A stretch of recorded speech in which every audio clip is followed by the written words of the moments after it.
¿Qué tal? Bienvenidos a un nuevo video con Electron 2020. Soy Masbar Juárez de Electrónica Industrial, Electrónica Analógica, Electricidad y Electromagnetismo, y haremos la práctica número 1 sobre transistores. Así que comencemos.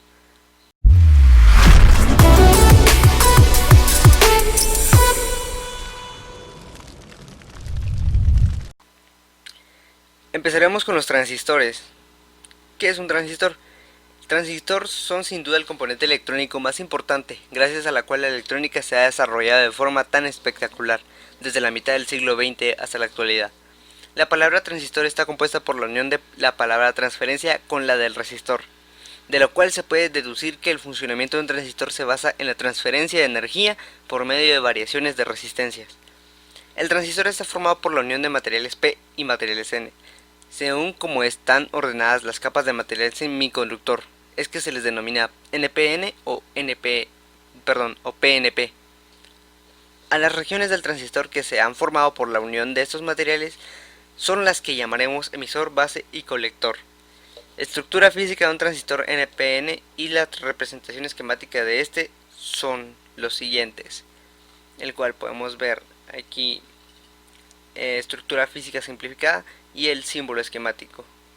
Este tipo NP, N, tiene el colector, la base y el emisor.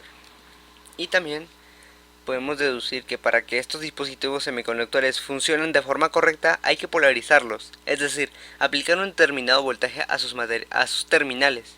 Para esto hay que considerar lo siguiente: al emisor se deberá de aplicar una polaridad del mismo signo que el del material semiconductor que lo constituye. A la base se deberá de aplicar una polaridad del mismo signo que el del material semiconductor que lo constituye. Al colector se le aplicará una polaridad opuesta al del material semiconductor que lo constituye. Y, si no respetamos estas consideraciones, pueden llevarnos a que dañemos nuestro dispositivo de forma irreparable. También tenemos la parte de operaciones de un transistor. Dadas las características del transistor, este puede ser operar en cualquiera de las tres regiones. Sus modos son región de corte, región de saturación y región activa. ¿Cuál es la región de corte? En esta región el transistor se comporta como un interruptor abierto. En la región de saturación el transistor se comporta como un interruptor cerrado. En la región activa se llama región lineal. Bueno, se le puede llamar región lineal, el cual es la región en donde el transistor se comporta como un amplificador. Según la región en la que situemos al transistor, nos permitirá utilizarlo como interruptor para controlar cargas como motores, ventiladores o bien para amplificar señales. Ahora empezaremos con la práctica y con lo que es la serie número 1, el cual nos pide una serie de encuestas y responderemos: ¿de qué materiales están construido un transistor? Los transistores pueden ser bipolares o de efecto campo. En esta unidad estudiaremos el comportamiento del transistor bipolar de unión. Dicho transistor está constituido por una especie de emparedado de tres capas de material semiconductor en el que los elementos de los extremos, denominados emisor y colector, están unidos a la capa central, que se llama base. Aquí tenemos lo que es el emisor y el colector y la base. Cada una de las tres capas se conecta con el exterior mediante un electrodo. Por tanto, un transistor bipolar tiene tres electrodos: el emisor, el colector y la base. Cuando esta está conectada correctamente, el transistor no deja pasar la corriente entre el colector y el emisor, pero permite que pase entre las bases y el colector o entre la base y el emisor. Y también tenemos la otra pregunta: ¿de qué palabra viene el nombre transistor? Pues lo habíamos dicho al principio, que está compuesta por la unión de la palabra transferencia con la de resistor, de la cual se puede deducir que el funcionamiento de un transistor se basa en la transferencia de energía por medio de variaciones de resistencia. Otra pregunta: las regiones en las cuales pueden operar el transistor. Pues en cada transistor es importante saber dónde están situados los electrodos para poder conectarlos de forma correcta. Para que el transistor funcione bien, la unión base-emisor debe estar polarizada directamente y la unión base-colector debe estar polarizada inversamente. Básicamente hay dos tipos de transistores bipolares que se conectan con diferente manera, y sus regiones son el transistor NPN y el transistor PNP, como lo habíamos dicho al principio. NPN Como su nombre indica, están formados por la unión de dos semiconductores N en los extremos con el semiconductor P en el centro. Se conecta uniendo el polo positivo al colector y a la base. Aquí tenemos la forma física y el símbolo. El transistor PNP está formado por la unión de dos semiconductores P y un semiconductor N. Se conectan uniendo el polo negativo al colector y a la base. También tenemos las estructuras físicas y la representación esquemática en un transistor NPN y un transistor PNP. Aquí tenemos el transistor, estructuras físicas y también tenemos el esquemático, el cual tenemos el colector NPN, tenemos aquí el colector PNP, emisor colector, colector emisor, base y base. Y también tenemos el esquema. Y vamos con la serie número 2, polarización de transistores, el cual dice que hay que hacer una serie de pasos. Bueno, son 6 pasos, desincluyendo el paso número 1, que es capturar el circuito y hacer nuestra simulación. Ese es el circuito, el cual vamos a hacer uno de NPN y uno de PNP, el cual tiene un transistor, 3 voltímetros, 3 amperímetros, 2 amperímetros, 2 resistencias de 100 ohms y 820 ohms, un potenciómetro de 2.5K kilo ohms, 12 switch, 2 baterías de celular de 1.5 volts y 6 volts. Lo único que va a cambiar en estos dos circuitos es el transistor, ya lo demás se queda igual. Dice que el paso 1 es girar el wiper del potenciómetro RV1 hasta su máxima posición y cerrar el interruptor SW1 y SW2 y medir la corriente IE e IC. Dice que medir hasta su máxima posición y cerrar los dos interruptores o switch y medir corriente. Vamos. Y dice que hay que ponerlo en su máxima. Ya está simulado. Y vamos a apagar nuestro switch. Tenemos un total de 0.32 y 0.32 miliamperios, el cual si tenemos, vamos a ver acá, tenemos 0.32, perdón, vamos a abrir acá, tenemos 0.32 y 0.32 miliamperios. Vemos ahora, dice que el paso 3, con las condiciones del paso 2, anote el voltaje VEB, VCB y VEC sin tocar lo que hemos hecho. Así que vamos a minimizar esto y vemos que es 0.066, perdón, 0.66, 1.89 y menos 1.24. Vamos a cerrar esta presentación y vemos que tenemos los datos 0.66, 1.89 y menos 1.24. Los datos correctos, y vamos a lo que es el paso número 4, el cual nos pide que hay que abrir los interruptores SW1 y SW2 y girar el wiper del potenciómetro hasta su mínima posición y después abrirlos primero, mínima posición del potenciómetro, y después cerrarlos y medir corriente. Vamos acá otra vez, y vemos que abrimos y abrimos, mínima posición, cerramos, y vemos que la corriente es de 5.70 y 2.84, 5.70 y 2.84 miliamperios. Datos correctos. Vamos al paso número 5. Con la condición del paso 4, anote los 3 voltajes. Así que vamos a anotar los 3 voltajes, que son 0.93, 0.10 y 0.83. 0.93, ¿sí? 0.10 y 0.83 voltios. Correcto los valores. Vamos al paso número 6. Abra el interruptor SW2 y anota el valor de ICB, VEB VCB, corriente 2 y los dos primeros voltajes. Vamos acá, tenemos la corriente 2 y los dos primeros voltajes, pero primero hay que abrir el interruptor y en el séptimo hay que cerrarlo y medir los mismos datos. Así que vamos acá y abrimos y dice que tenemos una corriente de 0.00, 0.00, ¿sí? 0.00 miliamperios, 1.04 volts, ¿sí? 1.04 volts y 0.01 volts.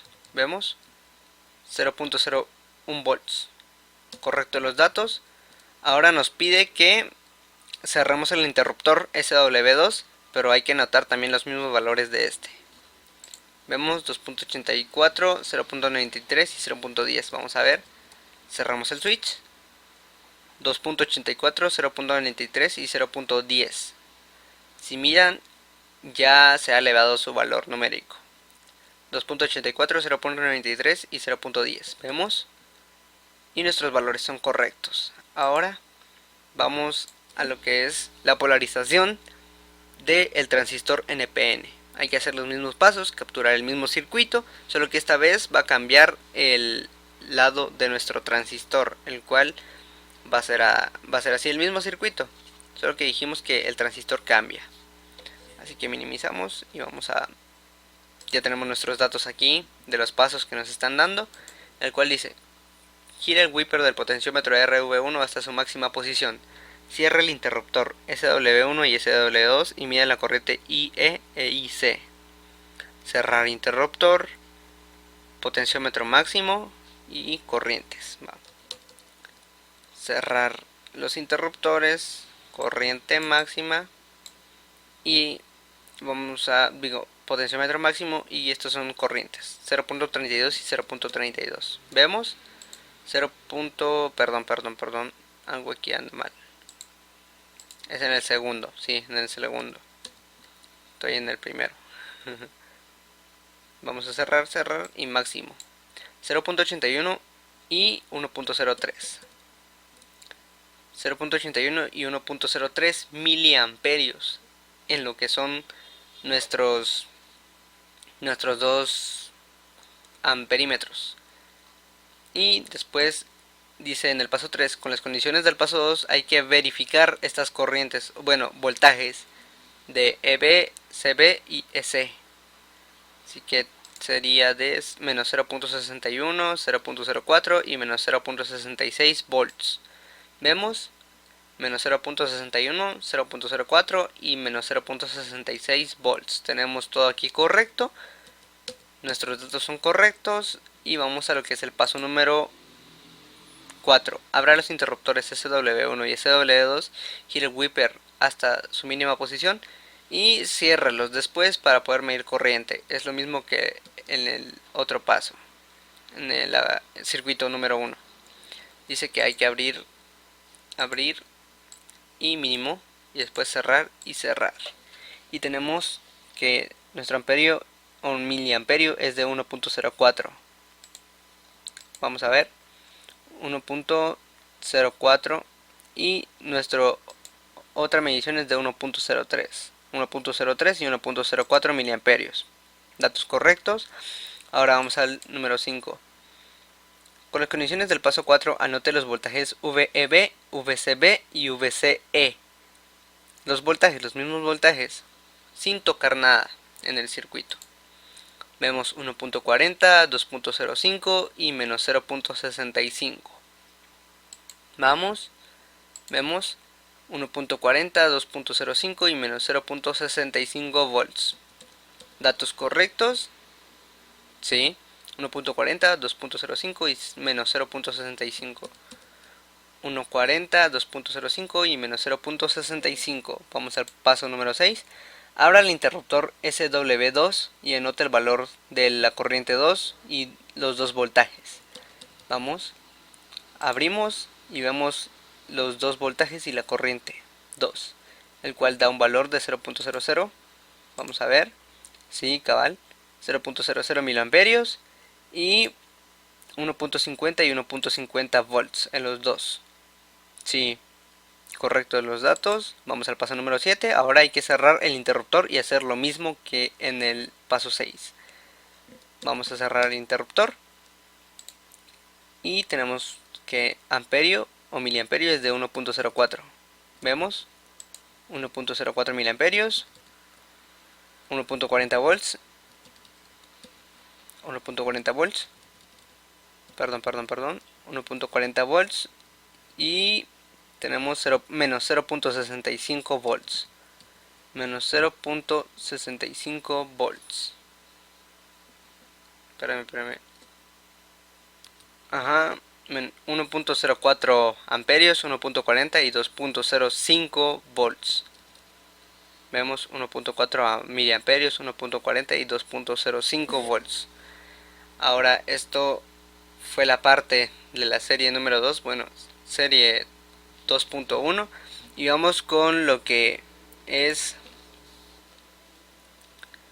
nuestra región de corte y región de saturación. ¿Qué es? Pues anteriormente se han definido la región en las que se puede utilizar el transistor.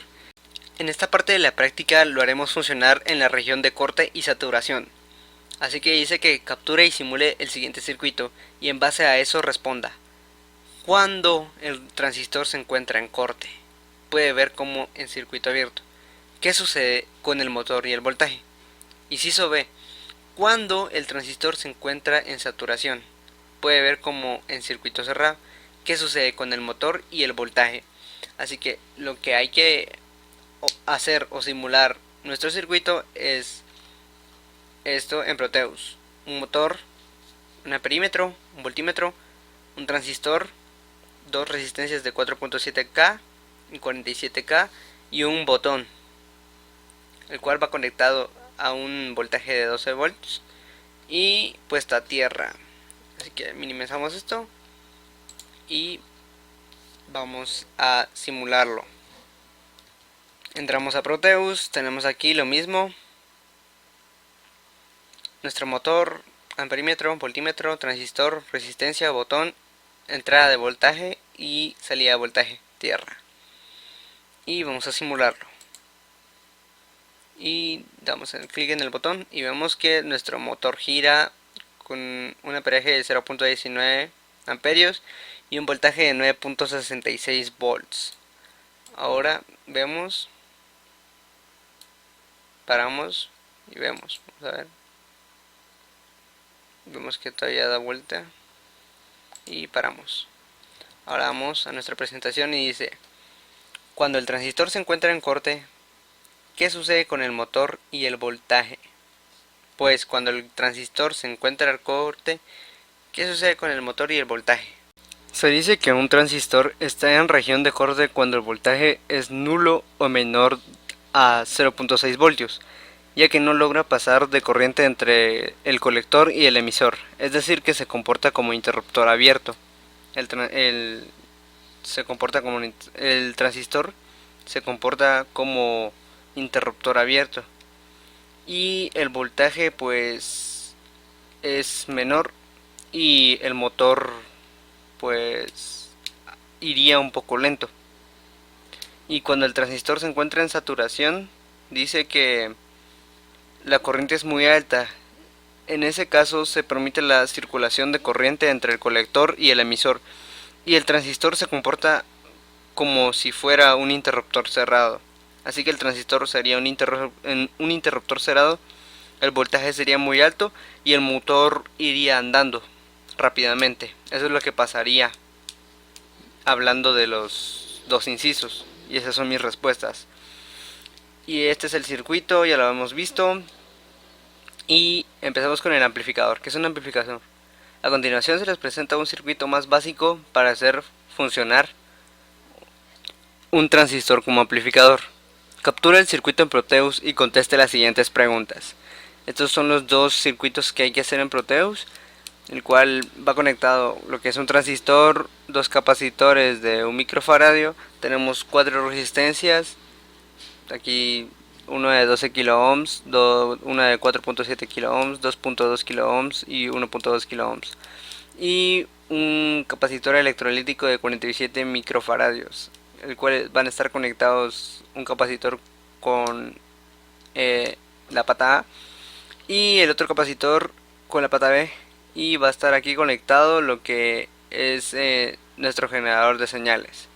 Y hay que responder a las siguientes preguntas. Comparando la señal de entrada con la señal de salida, ¿esta ha cambiado? Si ha cambiado, anótelo. La forma de onda sigue en fase o se ha desfasado, es decir, donde antes estaba su máximo, ahora está su mínimo y viceversa. Ahora vamos a nuestro Proteus y vemos que aquí está lo que es dos capacitores, lo que ya hemos dicho, los capacitores, 4 resistencias, un transistor, entrada de voltaje, puestas a tierra, un capacitor electrolítico, un osciloscopio y un generador de ondas. Así que vamos a darle play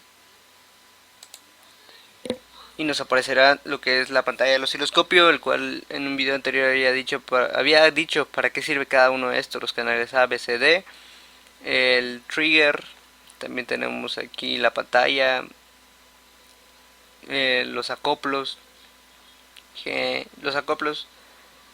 y también lo que tenemos es el generador de señal VSM, el cual ya lo tenemos aquí todo adaptado, el cual está a 460 en parte 5, la frecuencia que es 0.1 en rango de kilohertz, también el nivel 3 que sería 31.0 y también el rango que está en 10 o la amplitud. Y la forma de nuestra señal, pues nosotros la queremos en forma de onda, aquí la queremos en forma de onda. Y pues ahí miran en la pantalla del osciloscopio que va cambiando conforme nosotros querramos nuestra forma de onda. Nosotros la queremos en esta forma. Y pues, ¿qué he cambiado aquí? Cambié alguna parte del canal A y cambié una parte del canal B con también el canal horizontal. Y el trigger no lo utilicé, ni el canal C, que esto lo voy a apagar, off. Igual que el canal D lo voy a apagar. En el horizontal lo puse en una posición de menos 400 y lo puse en milisegundos a 0.5 y el GTIN lo puse también a 0.5 microsegundos. En el canal A lo puse en la posición 50 y en 0.5 volts y 2 milivolts. Estos dos no los voy a utilizar y así es como quedan nuestras señales. Así que ya dije qué fue lo que hice con esto y ahora ya dije qué fue lo que hice con esto. Vamos a tratar de minimizar esto, vamos a agrandarlo un poco, mejor que se quede aquí. Respondemos al inciso B, el cual dice: la forma de onda sigue en fase o sea desfasado, es decir, donde antes estaba su máximo ahora está en su mínimo y viceversa. Pues dice que la fase o cuando está en fase, el estado de vibración de un punto de onda. Decimos que dos puntos de la onda están en fase o que tienen igual fase cuando su elongación y la velocidad de su movimiento coincide. Y cuando está en desfase es porque entre dos ondas la diferencia entre sus dos fases, habitualmente esta diferencia de fases se mide en un mismo instante para las dos ondas, pero no siempre es un mismo lugar del espacio. O sea que no es la misma onda. Así que en Proteus la onda que tenemos aquí está en desfase. Así que estas serían mis respuestas a lo que es el último inciso de la práctica número 1. Soy Matpal Juárez y nos vemos hasta la próxima. ¿Por qué terminé? A la verga. Espérate. Va. Dice: la forma... Contestaré a la cuestión que nos da el inciso B. La forma de onda sigue en fase o ha desfasado. Es decir, donde antes estaba su máximo, ahora está su mínimo y viceversa. Pues mi respuesta sería que cuando es fase, se entiende por fase el estado de vibración de un punto de la onda. Decimos que dos puntos de la onda están en fase o que tienen igual fase cuando su elongación y la velocidad de su movimiento coinciden. Y cuando es desfase, pues entre dos ondas es la diferencia entre sus dos fases. Habitualmente, esta diferencia de fases se mide en un mismo instante para las dos ondas, pero no siempre es un mismo lugar del espacio. Así que yo, diciendo o viendo en Proteus, pues miro que las ondas, como no tienen un mismo lugar en el espacio y habitualmente tienen diferencia entre fases, pues yo digo que sería un desfase en estas dos ondas. Gracias por ver el video, soy Osvaldo Juárez de Electrónica Industrial, de Electrónica Analógica, Electricidad y Electromagnetismo, y este fue la práctica número 1 del tercer bimestre. Esto fue Electron 2020 y nos vemos hasta el próximo video.